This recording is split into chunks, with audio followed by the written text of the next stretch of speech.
వింత జీవులు కనిపించాయి.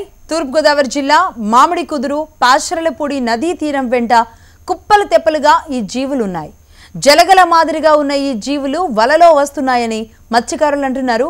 ఈ జీవుల వల్ల మత్స్య సంపదకు నష్టం అంటున్నారు. గోదావరి జిల్లాల్లో కాలుష్యం వల్లే ఈ వింత జీవులు పుట్టుకొస్తున్నాయంటున్నారు మత్స్యకారులు.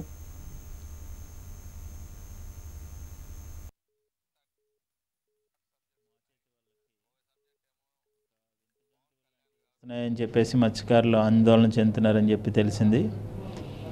అయితే ఇవి సహజంగా ఈ ఉప్పు నీటి చెరువులు వాడేసి వదిలేసిన చెరువుల్లో ఉండేటువంటి మొలాస్కన్కి సంబంధించినటువంటి జీవరాశులు అప్లేసియాలాగా కనిపిస్తున్నాయి. సో అయితే దీన్ని ఇంకా ఫిజికల్గా వెరిఫై చేయలేదు, కానీ వీటి మూలంగా చేపలకి ఏ విధమైనటువంటి నష్టము ఉండదు. ఎక్కువ మొత్తంలో రావడానికి గల కారణాలు ఏంటి, అక్కడ ఎందుకు అంత మొత్తంలో వస్తున్నాయి అన్నది అధ్యయనం చేయవలసి ఉంటుంది. మరి దీనికి సంబంధించి ఏదైనా కాలేజీ నుంచి కానీ యూనివర్సిటీ నుంచి కానీ అధ్యయనం చేస్తే మొత్తం విషయాలన్నీ బయటకు వస్తాయి.